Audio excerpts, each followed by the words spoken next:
Hey everybody, welcome back. So I'm actually going to do a mini review today of the new Arrow release of An American Werewolf in London. And with this we get a brand new scan of the film that was done from the original camera negative.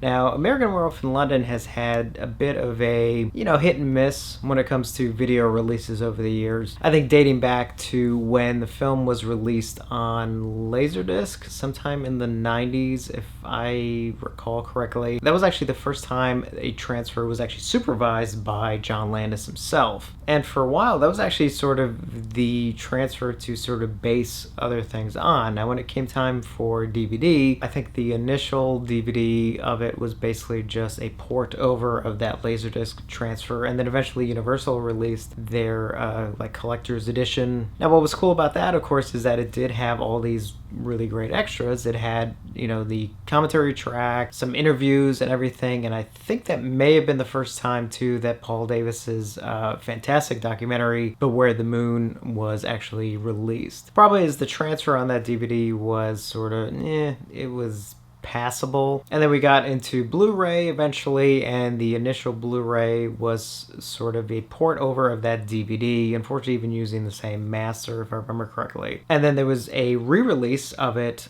just maybe 3 years ago, where it was the same disc as far as all the extras and everything go, but it did have actually a new transfer and actually did look good. But it was missing, it had a 5.1 remix, but it didn't have the original audio, the original mono mix. But the Arrow release is hopefully going to right some previous wrongs and give us maybe the ultimate release, at least up to this point. So getting into the transfer, the thing about the film, which is pretty much very common for films that were made in the 70s and for a good chunk of the 80s, is that there was a change in film stock that was done in the early 70s.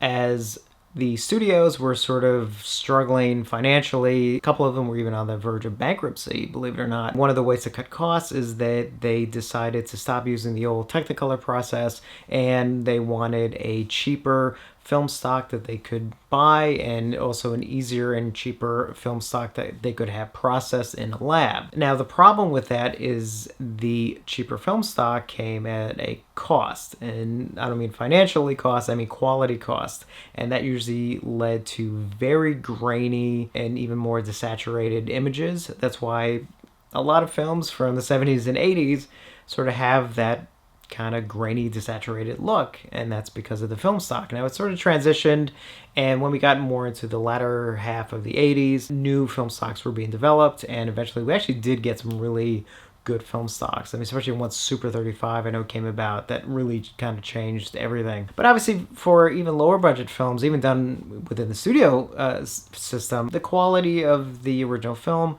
would just have a little bit of a harsher look. And American Werewolf in London is no exception. Now, that doesn't mean it can't look good. What that means is it just makes the transferring process a little bit more difficult than it can on certain other films. But what Arrow has managed to do is, because they did have access to the original negative, is give it a fantastic looking transfer that has, as far as I can tell, the proper color timing. There is grain present, but it's the grain that you want to be there, the one that gives you the essence of film, the detail that can sometimes get lost when too much digital noise reduction can be applied. I mean, this is just a great looking, authentic transfer to what the film actually looks like. And even in some of the more darker scenes, which of course, the whole opening, one of the most amazing scenes in a horror film, in my opinion, is that whole opening. Traumatized me as a kid. In the darker scenes, nothing's lost, and at the same time, it's also not overly brightened, so it looks like it should. There's also doesn't seem to be any framing issues that were unfortunately kind of plagued some Arrow releases from a couple years ago, where they had shown way too much information on the left side of the frame, which unfortunately was revealing stuff you were never supposed to see. So in a couple cases, like Creepshow 2, the House movies, you actually at times could even see like a crew member off to the side, or I think you could see like a part of a map box on the side of the lens, stuff you weren't supposed to see. Luckily, that To my knowledge, that hasn't been the case in a while. Definitely not the case here. And in the case of the audio, it does have that 5.1 remix that was done a couple years ago. That was on the last release, actually the last, I think, couple releases, and it is on this one. But this one does have a remastered version of the original mono soundtrack, which I believe has been missing from the last 2 Blu-ray releases, if I'm not mistaken. So it's so nice to have it back. It sounds fantastic. And, a lot of times that's all I ask. I don't actually have a huge problem with companies doing like audio remixes and doing like surround mixes of older films and everything. It can actually be a lot of fun. But at the same time, if you're going to do that, you still have to give us a proper track of the original audio mix, whether it's mono or stereo. I mean, that honestly should be standard on any release. And it is on this one, so good news on that. And this is the limited edition, so you got the outer box here, which I showed earlier. You got, obviously, the inner one, which I do flip. I don't know if you guys do that. So when I get releases that have like a slipcover and outer box like this one, and they have the original artwork, the original poster artwork, I always flip it for the inside. So as far as extras go on this, on the plus side, actually there's a lot of plus sides, they ported over all of the existing extras from the older Universal release. So to my knowledge, we're not missing anything as far as I could tell. And at first I was kind of worried because it was like, it's only 1 disc, it's not 2, there's kind of a lot of stuff listed here. First off, watching the film, I didn't see any compression issues. Now maybe someone with a much more discernible eye to that stuff might be able to kind of pick out something. I didn't see anything, so I was very happy about that. So as far as having all this extra stuff on the disc, I don't believe it affected the feature at any means. Now luckily all this older extra stuff, because it is so old, it's actually all standard definition, so it's not taking up much room on the disc at all. All the new stuff, and there's plenty of new stuff, there's a lot of new interviews on here, which is great. It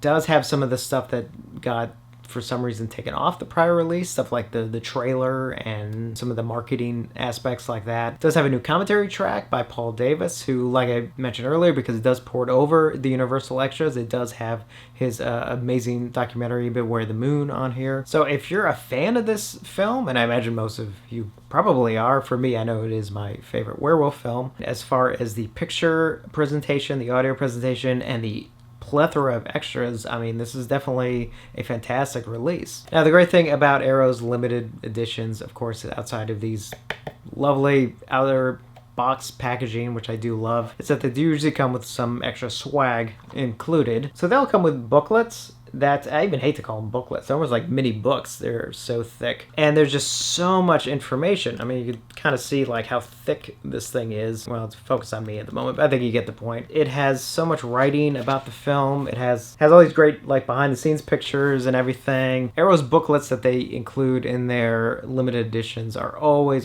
fantastic. And they also always include sort of a mini poster, and this one is no different. And what I like about what Arrow does, of course, is the fact that on one side, see if you can see it here, is it has the new artwork that they did for this release, and then on the reverse they'll usually have the original poster artwork or one that's similar. This is the original I believe teaser poster. Kind of wish it had the one sheet poster with the two of them, just because it's sort of become a bit iconic. Honestly, there's nothing wrong with having the teaser poster in there. Also came with, which is kind of cool, these reprints, these sort of mini reprints of the original lobby cards on here, which I think you can kind of get a sense of some of them, as you can see here, which is just a really nice extra to have. Again, as someone who collects movie posters, some lobby cards, it's just nice when little things like this kind of really get included. That's one of the best things about Arrow's releases, is that they do include all this stuff. Now, if you're a fan of American Werewolf in London and want to get this, but maybe don't want to spend the extra money for the limited edition, I mean, the nice thing is that eventually they will release basically just this on its own, so you definitely have that option. Probably won't be out till more like next year, but if you're not in any hurry, you can definitely wait. Otherwise, if you're a fan of the film and do want the limited edition, I highly recommend it. Now, whether or not this is the ultimate edition, honestly, I don't know, but as of right now, I will say it is. I mean, at some point, it'd be great to have like a 4K release or something, especially since this transfer does look so good. But until that day comes, I can honestly say, if you love an American Werewolf in London like I do, this is definitely the release to get. So, and just one quick side note on this, So somehow when I was really, really young, I managed to convince my parents to let me watch An American Werewolf in London.